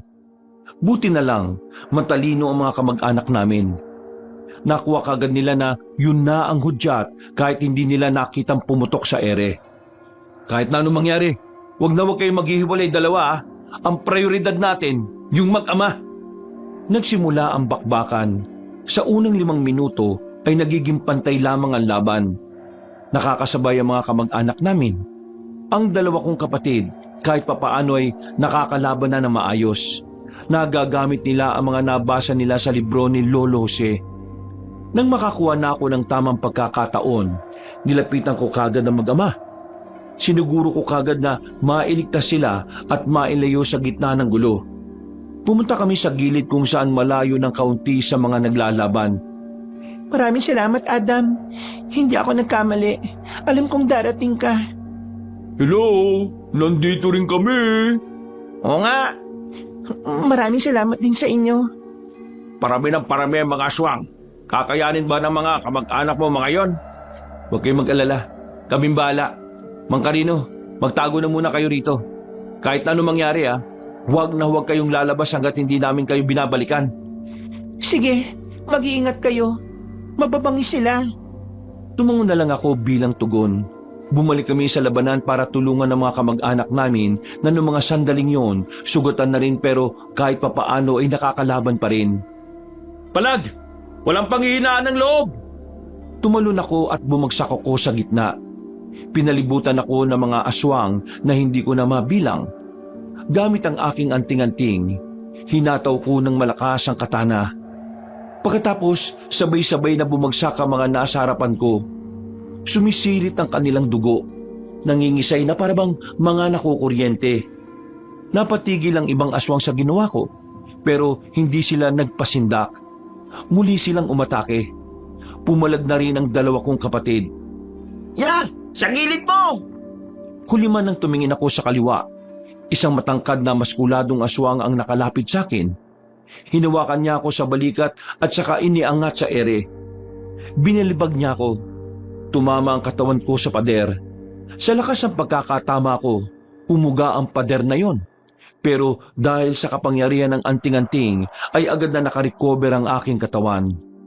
Kakaibang isang to Yo, ayos ka lang. Huwag niyo ko intindihin. Kaya kong isang to. Mag-ingat ka, kuya.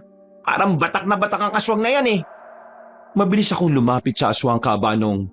Hindi niya na malaya na nasa tagiliran niya na ako. Agad ko siyang hiniwa gamit ang katana. Napatras lang ng isang hakbang ang paa niya, pero nanatili siya sa kinatatayuan niya. Hindi pa ako nakontento. Tinaga ko pa siya ng 2 beses. Wala pa rin nangyayari. Parang wala na lang siyang nararamdaman. Kaya ang naisip ko ay itarak na sa kanya ang hawak ko pang katana. Pero kinabigla ko ang sumunod niyang ginawa. Hinawakan niya lang ang katana sa mismong talim. Binali niya yon ng isang kamay lang. Pagkatapos ay dinakma niya ako sa liig. Sinakal niya ako. Maigpit. Nahihirapan na akong makahinga. Mabuti na lang ay taglay ko pa rin ng kakaibang lakas kahit na nasa ganong kalagayan ako. Hinawakan ko ang kanyang kamay. Maigpit din. Sobrang higpit. Hanggang sa maramdaman ko na lang na unti-unti nang lumuluwag ang pagkakasakal niya sa akin. Nang makakuha ng tamang pagkakataon, sinapak ko siya ng malakas sa muka. Dito na niya ako tuluyang nabitiwan. Hindi ka tinatabla ng patalim? Sige, subukan natin ang kamao. Bago pa siya nakarecover, hindi na ako nagsayang ng oras. Nagmamadali ako makalapit sa kanya. Tumalon ako ng mataas. Pagbagsak ko sa kanyang harapan ay siniko ko siya sa kanyang ulo. Dahil dito ay gumewang-gewang siya at nakaramdam ng pagkahilo. Hindi ko na pinatagal pa ang laban naming dalawa, Kabanong. Buong lakas kong sinuntok ang malaking aswang sa kanyang sikmura. Namuti ang kanyang mga mata sa sobrang sakit. Dahil sa suntok na yon, tuluyan na siyang bumulagta at hindi na nagising pa. Hindi pa tapos ang laban nun. Marami pa ring aswang at wala pa ang kanilang pinuno. Kaya hindi ako naging kampante. Binalikan ko ang mga kasamahan ko. Karamihan sa kanila ay sugatan na rin. Pati si Nato at Joven ay may galos na rin pero hindi naman malala. Hindi nagtagal, napansin kong umatras na ang mga aswang. Naramdaman siguro nila ang kapangyarihan ng anting-anting ni Lolo Jose. Binalikan namin ang mag-ama. Nakahinga ako ng maluwag nang makitang nasa maayos lang silang kalagayan. Dahil sa pag-urong ng mga aswang, ay sinamantala ko na yon para umalis na rin kami doon. Kahit iika-ika ang iba, nilisan namin ang baryo ng mga aswang. Hindi na rin kami hinabol ng mga nilalang na yon. Maswerte din na hindi pa nakakabalik ang pinuno nilang si Hemyo. Hindi nagtagal, nakarating na rin kami sa mga sasakyan na ipinarada namin sa gilid ng kalsada. Agad kaming bumiyahe, pero hindi namin dinala si Hermina at Mang Carino sa kanilang baryo. Sa halip, nagtungo kami sa bahay ng isa sa mga kakilala ni Mama. Napakiusapan kasi ni Mama ang kakilala niya na rentahan yon para sa gagawin naming pagligtas sa mag-ama. Kasama din namin doon pansamantala ang mga kamag-anak naming lumaban sa mga aswang. Kumusta mga kasama natin sa loob? Kinagamot pa rin sila ni Mang Carino at Hermina. Pero naging maayos na rin naman ang pakiramdam nila. Ay, mabuti naman kung ganon. Ikaw, ayos ka lang ba? Nakita namin kanina na sinasakal at binalibag ka ng damulag na aswang na yun. Oo, ayos lang ako. Ayos lang ako dahil sa anting-anting ni Lolo. Mabilis na nakaka-recover ang katawan ko. Anong gagawin natin ngayon sa susunod na hakbang natin? Ngayong nandito na ang mag-ama, ano kayang susunod na mangyayari dito? Di malamang sa malamang magagalit ang pinunong aswang. Kaya nga sinabihan ko si Mama na umalis na muna sa bahay natin. Ligtas siya sa bahay ng kaibigan niya. Nakakasiguro ako ron dahil may kaalaman din yun sa mga aswang. Tingin mo, gaano kaya kabangis yung pinuno nila? Doon ako mas kinakabahan Hindi ko alam, pero masama ang kutob ko. Kakaibang nararamdaman ko Kaya sa tingin ko, hindi rin siya basta-basta. Yun ang pinaghahandaan ko. Sa ngayon, magpahinga na muna tayo. Ano, kumusta ba mga sugat nyo? Wala to. Daplis-daplis lang naman Pero ang hirap din nilang kalaban kanina Para silang kiti-kiti Ayos lang din naman ako. Medyo mahapdi pero nalagyan na rin naman ng gamot. Napatangon na rin lang ako, Kabanong. Maya-maya pa, pumasok na rin ako sa loob ng bahay. Nagpapahinga na ang mga kamag-anak namin. Malawak naman ang sala kaya nagkasya silang lahat doon. Pinuntahan ko naman si Hermina. Saktong gising pa siya habang si Mang Carino naman ay nakatulog na rin. Oh, bakit hindi ka pa natutulog? Sa dami nang nangyari, hindi ko magawang ipikit ang mga mata ko Alam mo, akala ko kanina talaga may kakasal na ako sa matandang yon. Isa yung bangungot na inakala kong magiging realidad. Pero salamat, dumating kayo. Dumating ka. Wala yun. Gagawin at gagawin ko talaga yun. Ginawa mo ba yan dahil sa tungkulin mo? O dahil gusto mo akong iligtas? Kasama sa tungkulin ko ang kagustuhan kang iligtas, Hermina. Nung dukutin ka nila, hindi ka na mawala sa isipan ko. Kaya kahit na ayaw ng nanay ko na pasukin ito hindi ko ito sinukuan. Adam, mag-iingat ka palagi Hindi basta-basta kalaban si Hemyo. Kakaibang aswang siya. Hindi siya pangkaraniwan na gaya ng mga aswang na nakakalaban ninyo. Anong ibig mong sabihin, Hermina? Si Hemyo, meron siyang ginagawa sa sarili niya. Nakita ko nung nakaraan. Nakakapagpagalaw siya ng mga bagay na hindi niya hinahawakan. Nagawa niya yun ng suotin niya yung itim na kwintas na merong palawit na hugis bituin. Isang anting-anting din? Totoo nga. gumagamit din ng mga aswang ng anting-anting. Hindi lang yon, Adam. Kaya niyang makontrol ang utak ng tao sa pamamagitan lang ng hipnotismo. Nagawa niya mga bagay na yun mula nang masuot niya ang kwintas. At mula nang matapos niya ang ilang araw na pagdiritual. Tingin ko, konektado na talaga ang kaluluwa niya sa mga tunay na dyablo. Hindi na basta aswang lang ang kalaban mo rito, Adam. Literal na demonyo na ang makakaharap mo. Sa hindi malamang dahilan, naramdaman kong nanlalamig na ang palad at talampakan ko. Nagiinit na naman ang mukha ko dahil sa kaba.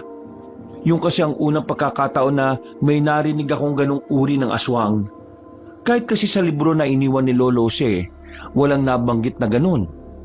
Hinawakan ni Hermina ang kamay ko, tumingin siya sa akin ng seryoso at ngumiti ng malapad. Naniniwala ako na kakayanin mo, Adam. Mga bandang madaling araw na nang makaramdam ng antok si Hermina, habang ako nanatiling mulat na mulat ang mga mata. Noong mga oras na yon ay hindi talaga ako dinadalo ng kahit na kaunting antok. Maingay ang utak ko, tila nalulunod na ako sa dami ng iniisip.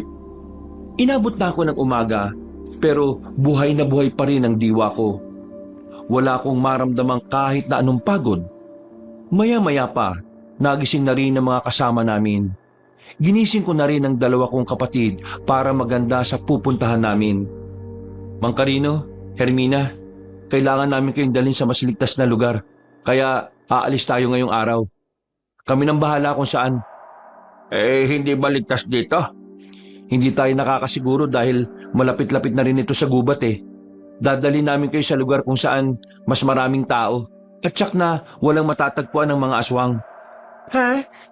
Saan niyo kami dadalhin? Sa Maynila, noon lang ang alam kong mas ligtas na lugar. Nagkatinginan silang mag-ama. Alam kong hindi nila gusto ang lugar na yon dahil hindi sila sanay sa ingay, pero wala silang magagawa. Yun lang ang tanging paraan na mailigtas sila sa tiyak na kamatayan. Mga ilang sandali lang ay bumiyay na rin kami. Naging payapa naman ang mga sandaling yon. Tahimik ang biyahe patungo sa pier. Parang yun lang ang sandaling wala kaming nararamdamang pangamba. Hindi nagtagal, narating na rin namin ang aming destinasyon. May nakausap kaming kakilala sa loob. Pinalagay namin kayo sa mas komportableng pwesto. Sariling kwarto. Oh, eto ang cellphone mo, Hermina. Sakaling may problema, tawagan mo lang ako ah. Paano mga kababaryo namin? Ano mangyayari sa kanila? Baka sila naman ang puntiryahin ng mga aswang. Pupuntahan namin sila mamaya at sasabihan namin maganda. Yun lang ang pwede namin gawin para maprotektahan nila ang kanilang sarili. Ang mahalaga, ligtas kayo at ang tinuturing na prinsesa ng inyong tribo. Maraming salamat. Kayo nang bahala sa kanila. Magtiwala lang kayo kay Adam. Nakita niyo naman kung gaano siya kabangis. Mang Carino, pasalubong ah. Si Raulo, di naman sila mag-a-abroad eh. Sa Maynila ang punta nila, buang. Oo, tama na yan. Kayo talagang dalawa, oo. Mang Carino, nandyan na po ba yung kakilala natin? Tara, sumama na po tayo. Sige, mag-iingat kayo sa biyahe ha. Pinagmasdan na lang naming papalayo ang mag-ama. Nang makakyat na rin sila sa barko, ay dali-dali na rin kaming bumiyahe para balikan ang mga kasama namin. Mga bandang tanghali, pinuntahan naman namin ang baryo nila Mang Carino. Lahat ng mga katutubong naroon ay nakaambang. Nakahinga sila ng maluwag nang sabihin naming nasa maayos ng kalagayan na ang mag-ama. Kinausap namin ang lahat ng kalalakihan sa kanila para samahan kami sa laban. Lahat naman sila ay pumayag. Lahat ay determinadong pagbayari ng mga aswang sa mga nagawang kasalanan ng mga yon. Mabilis namang lumipas ang mga oras. Sumapit na rin ang kinagabihan. Hindi na kami umalis sa baryo nila Mang Carino. Malakas kasi ang kutob ko na doon mismo darating ang mga aswang para bawiin si Hermina. Nakausap ko si Mama. Ayos naman sila ni Aling Pepang sa bahay ng kaibigan niya. Wala raw sinyalis ng aswang. Mabuti naman kung ganon. Yung mag-ama, meron bang mensahe? Wala naman. Siguro wala naman naging problema sa biyahe nila. Makakarating din na maayos sa mga yun doon sa Maynila.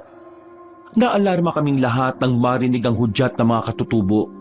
Ang tunog na yon ay nangangahulugan lang na nasa paligid na ang mga kalaban namin. Kaya naman kinuha namin agad ang mga sandata namin. Nagtungo na rin kaming magkakamag-anak sa bungad ng baryo. Hindi nagtagal, nakita na namin doon na dumating ang matandang aswang na kung tawagin nila ay Hemyo. Nasaan ang aking mapapangasawa? Ilabas niyo siya! Pasensya ka na, pero hindi namin ibibigay ang gusto mo. Ang mga aswang ay wala ng problema sa inyong angkan. Kaya dapat ay hindi na kayo nakikialam pa rito. Kung talagang wala kayong pakialam sa angka namin at hindi kayo nababahala, bakit kailangan yung sakta ng iba namin mga kadugo? Huwag mong ibahin ang usapan. Ilabas mo ang mapapangasawa ko. Hindi ako aalis ng payapa dito hanggat wala ang babaeng pinakamamahal ko. Pinakamamahal ang putik. Hindi ka nga mahal ng tao eh. Lakas ng loob mong pangit ka. Bakit ba hindi ka nalang maagnas? Manahimik ka. Hindi ikaw ang kausap ko. Ikaw. Alam mong ikaw ang may pakana ng pagkuha sa kanya. Pagbabayarin kita. Pagbabayarin din kita sa ginawa mong pagpaslang sa mga kasamahan ko. Huwag na natin patagalin to. Ayoko ng maraming daldal. Ubusin ko ang lahi mo, bata. Mula sa pinakamata hanggang sa pinakamatanda. Dami mo talagang daldal eh, no? Simula ng araw eh. Humanda kayo. Ito na ang laban na hinihintay natin. Mga kasama, ubusin niyo ang lahat ng inyong makikita rito. Hindi nagtagal. Sumiklab na nga ang kaguluhan. Nagsagupaan na ang mga aswang at ang magkahalong mga kamag-anak ko at ang mga katutubo. Ako naman, ang tingin ko ay nasa iisang aswang lang. Walang iba kundi kay Hemyo. Nakatayo lang siya na parabang hinihintay lang akong lumapit. Ginamit ko na ang anting-anting para mas mabilis akong makalapit sa kanya. Pero bago mangyari yon, bigla na may lumitaw na isa pang aswang na hindi ko inaasahan. Binangga niya ako at dinakma. May pakpak siya kaya inilipad niya ako papalayo roon. Nang masuntok ko ang aswang na yon ay bumagsak din kami sa kagubatan. Hindi ka ang gusto ko makalaban. Pero sige, pagbibigyan kitang siraulo ka. Napatingin ako sa gilid nang biglang lumitaw si Hemyo. Patawa-tawa pa ang loko. Anong akala mo? Makakatapat mo ko kagad? Sineswerte ka ba? Bago ka makarating sa akin, kalabanin mo muna ang mga alaga ko. Alaga mo pala ang isang ito? Anong klaseng aswang to? Mga bagong aswang. Ganyan ang aswang na magagawa namin ni Hermina kung hindi nyo siya kinuha. Mamaya na natin pag-usapan yan. Kailangan ko munang tapusin tong alaga mo. Rigor, ikaw nang bahala sa pangahas sa taong yan. Agad na sumugod sa akin ang aswang na yon. Mabilis siya, maliksi. Kahit ginamit ko na ang anting-anting para makaramdam ng bawat galaw niya, ay hindi pa rin umubra. Nagulat na lang ako nang biglang mahawakan niya ako sa liig. Inagaw niya ang katana na hawak ko. Sinubukan niyang itarak sa akin yon. Buti na lang ay nakailag ako at nasuntok ko siya sa tagiliran. Dahil sa ginawa kong yon ay binitiwan niya ako. Agad akong lumayo sa kanya, pero sadyang agresibo ang aswang na yon. Hindi niya ako tinigilan hanggang sa tinamaan na nga niya ako sa braso. Pero hindi ko yun ininda. Mukhang hilaw ka pa talaga, iho. Parang kay Rigor pa lang yata mamamatay ka na eh. Manahimik ka! Mamaya ka na dumaldal kapag tayong dalawa na magkalaban. Papansin ka eh. Nakakatawa ka. Pero nakakahanga ang pagiging mayabang mo. Kahit na alam kong hindi ka talaga obra. Mapilis kong kinuha ang katana at saka ipinukol kay Hemyo. Pero kinabigla kong ginawa ng alaga niyang si Rigor. Kinuha niya sa ere ang katana bago pa makarating sa amo niya. Pinukol niya yon pabalik sa akin. Buti na lang ay taglay ko rin ng kakaibang bilis kaya ako nakailag. Sa mga sandaling yon, alam ko nang hindi pangkaraniwan ang aswang na kinakalaban ko. Doon ko mas naintindihan kung bakit kailangan ni Hemyo si Hermina. Kaya naman mas naging alarma ako sa mga susunod niyang atake. Visit na aswang to ah. Malakas talaga. Ang gubat na ito ang magiging libingan mo, bata!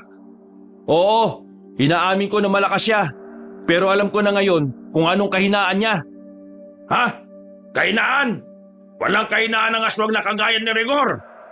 Wala siyang sariling isip, Hemyo. Kitang-kita ko sa kung paano siya gumalaw. Nang sabihin ko ang bagay na yon, ay napansin kong kinagulat niya yon.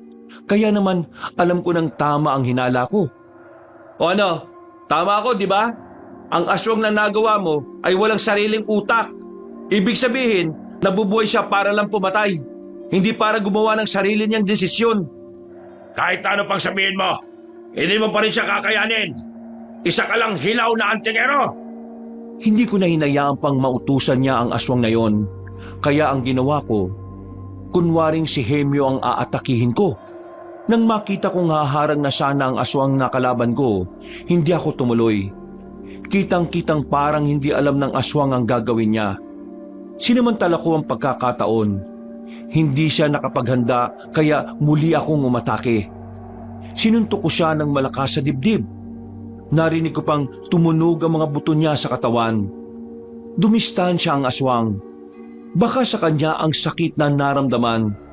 Kaya sa mga pagkakataong yon, alam kong nakakalamang na ako sa laban. Wala akong sinayang na pagkakataon. Pinagsusuntok ko ang aswang. Hindi na siya magawang utusan ni Mang Hemyo dahil binira ko na ng binira ang tenga ng aswang. Nang mapansin kong hindi na siya makalaban, bumelo ako ng malakas. Sinuntok ko siya sa panga. Pagbagsak niya, lumapit ako agad para baliin ang kanyang leeg. At ito ang naging dahilan ng kanyang kamatayan. Madali lang, ganun lang. Kaya ikaw nang susunod ko. Akala mo matatakot ako dahil lang napatay mo yung si Rigor? Hindi mo pa yata alam kung ano ang kaya kong gawin. Wala bang nasabi sa'yo si Hermina? Sa sinabi niyang yun, ay agad na bumalik sa isipan ko kung ano ang nabanggit sa akin ni Hermina. Sa hindi malamang dahilan, ay agad akong nakaramdam ng pagkabahala. Hindi normal ang kakayahan ni Hemyo kung sakaling totoo man yun. Kaya naman, hindi ako naging kampante sa mga oras na yun, Kabanong. Muli akong nagseryoso. Pilit kong dinadama ang kapangyarihan ng anting-anting na gamit ko. Para yatang nanahimik ka. Mukha yatang alam mo na kung ano ang kaya kong gawin. Nagulat na lang ako nang biglang kusang gumalaw ang dalawa kong kamay. Pilit kong pinipigilan yon dahil papunta yon sa leeg ko. Anong nangyayari? Puwisit! Kinokontrol ko ang mga kamay mo gamit ang pinakamalakas na ritual na tumatakbo sa isipan ko. Puwisit! Nakakainis! Nakakatawa! Ikaw ang papatay sa sarili mo! Mukhang hindi ko na yatang kailangan magpungod. Huwag kang pakampante! Naramdaman ko na lang ang malakas na enerhiyang dumadaloy sa buong katawan ko. Dahil dito, muli kong nabawi ang kontrol sa sarili kong kamay. Nabigla na naman si Hemyo sa ginawa ko. Hindi ko na siya hinayaang makapagsalita pa. Mabilis akong lumapit sa kanya. Sinuntok ko siya ng malakas. Pero bago makadapo ang kamay ko sa mukha niya, nagawa niyang iharang ang mga kahoy na nakapaligid sa gilid. Yun ang tinamaan ng kamao ko. Dumistansya siya sa akin. Tumawa ng malakas. Talagang pinapahanga mo ko, bata! Hindi ko inakala na ang isang baguhang gaya mo ay magagawang kontrahin ang kapangyarihan ko. Tingnan natin kung anong magagawa mo ngayon. Bilang paggalang sa pinagmulan mo, ipapakita ko na sa iyo ang tunay kong anyo at lakas. Biglang lumakas ang hangin. Sumabay pa ito sa pagpapalit niya ng anyo. Ilang segundo lang ang nakalipas, isang tunay na halimaw na ang itsura ni Hemyo. Sobrang lakas ng presensya na nararamdaman ko na sa kanya. Kaya nung oras din na yon, kinakabahan na rin ako. Ito na ang tunay na laban! Nanlaki ang mga mata ko nang biglang nasa harapan ko siya. Dinakma niya ako sa leeg. Sinakal niya ako ng maigpit, sabay malakas niya akong dinikit sa malaking puno. Sa lakas ng pagkakabalagbag niya sa akin, natumba ang puno at lumika ng malakas na hangin. Bata ka ba sa palingin ko? Batang bata ka pa! Matanda ka na, Hemyo. Ikaw ang kailangan magpahinga. Pinilit kong alisin ang kamay niya. Binuhos ko ang lakas ko para lang mapalayo siya sa akin. Nang makakuha ko ng tamang pagkakataon, ako naman ang lumapit sa kanya. Sinuntok ko siya pero nahawakan niya ang kamao ko. Hinigpitan niya hanggang sa maramdaman ko na parang dinurog niya ang aking kamao. Eto na ba? Eto na ba ang bagong antingero ng inyong angkan? Ha! Napakahina! Napasuka ako ng dugo. Nang maramdaman ko ang kamao niya sa sikmura ko. Hindi pa siya nakontento. Sinipa niya ako sa muka. Naramdaman kong parang nabali ang liig ko pero buti na lang, iniligtas ako ng anting-anting. Wala pang 10 minuto ay nararamdaman ko na ang sakit ng pagkakabugbog sa akin. Hingal na rin ako. Pero siya, wala pang kagalos-galos. Hindi man lang ako makaatake na maayos. Anong klaseng nilalang ka? Gusto mo bang malaman kung anong klaseng nilalang ako? Hindi mo pa ba nahahalata sa kung ano man ang anyo ko ngayon? Demonyo ka! Tama ka! Oh, tama ka! Isa akong demonyo! Wala akong pakialam kahit na si Satanas ka pa. Papatayin kita! Papatayin kita sa kahit na anong paraan na alam ko! Tsa! Sa pagsigaw ko ng malakas, biglang umarangkada ang kapangyarihan ng anting-anting. Lumakas ulit ang buong katawan ko. At sa pagkakataong yun, mabilis na akong umatake kay Hemyo. Pero nagawa niya pa rin akong ilagan. Narinig ko pang tumatawa siya ng mahina. Pagtingin ko sa gilid, naroon na pala siya. Sinuntok niya ulit ako sa tagiliran. Naramdaman kong nabali ang buto ko. Tumilapon din ako at makailang ulit na tumama sa mga puno. Hindi maaari. Napakalakas niya. Adam. Yon ang pangalan mo, hindi ba? Lolo mo raw si Jose. Lolo si ba ang tawag mo sa kanya? Alam mo, kung nagkaharap lang kami ng lolo mo nung araw, hindi naman siya mananalo sa akin eh. Maswerte lang siya dahil nasa ibang lugar ako noon. Ikaw ang minalas kasi ako ang nakaharap ko. Dinakma niya ang kwelyo ko. Hinang-hina na ako noon, Kabanong. Pakiramdam ko, hindi ko na kayang lumaban. Hindi ko na maigalaw ang 2 kamay ko. Alam mo kung anong hindi mo pa nalalaman? Kaming mga aswang, gumagamit din kami ng mga anting-anting. Itong dahilan kung bakit ganito ako kalakas. Oo, alam ko na yan. Kaya nga alam ko na ang gagawin ko. Ha? Ano yun?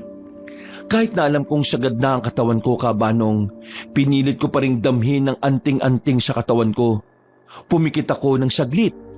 Pagdilat ko, lumiwanag ng malakas ang kwintas ni Lolo Jose at dahil doon, nabitiwan niya ako. Nang mawala ang liwanag ay nakita kong may kumislap sa bandang bewang ni Hemyo. Dahil doon, nalaman ko na kung nasa ng anting-anting na ginagamit niya. Ginamit ko ang huling likas na natitira sa anting-anting ko. Hindi ako magpapatalo sa iyo, aswang ka! Kahit anong gawin mo! Uy! Anong? Nakalapit na ako sa kanya. Inakala niyang susuntukin ko siya pero laking gulat niya nang bigla ko siyang yakapin sa bewang. Wala siyang ideya sa gagawin ko. Nang makapa ko ng anting-anting niya, hinawakan ko yon kahit na mainit sa kamay. Hinablot ko yun ng malakas. Uy! Para mawala ang kapangyarihan ng anting-anting, kailangan itong matanggal sa katawan ng gumagamit. Nalapit pa sana siya nang biglang unti-unting bumalik ang anyo niya sa dati. Nang hina siya, napalod ang isa niyang tuhod dahil wala na ang kapangyarihan ng anting-anting. Tinapon ko sa malayo ang anting-anting niya para hindi na niya magamit pa. Ibalik mo sa kanya! Anting-anting ko pa rin ang nanalo hanggang sa dulo, Hemyo. Anong nanalo? Hindi pa ako patay. Hindi pa tapos ang laban. Di, tapusin na natin. Iika-ika na akong maglakad ng mga sandaling yon. Sinubukan kong pigain ang anting-anting ko pero wala na itong nailalabas na kapangyarihan. Kaya nung mga sandaling yon, nakasalalay na sa natural kong lakas ang pagtatapos ng laban na yon. Nagkamali ka na minaliit mo, Hemyo. Nasa dugo kong pagiging magiting. Lalaban pa rin ako. Hindi mo ako matatalo ng ganito. Sinubukan niya pang umatake sa akin, pero hindi pa siya nakakalapit ay nadapa na siya. Walang gaanong galos ang katawan niya, pero dahil nakadepende lang siya sa anting-anting, hirap na siyang makatayo ng maayos. Lumapit ako sa kanya. Siya naman ay nakaluhod na ng isang tuhod habang nakatingala sa akin. Nanggigigil siya. Galit na galit ang mga mata niya habang nakatingin sa akin. Pero wala na akong pakialam sa paninindak niya, sa kung paano niya ako tingnan. Itinaas ko na ang katana. Pagkagupit ko ng malakas, tumama yun sa liig niya. Nakadilat siyang bumagsak.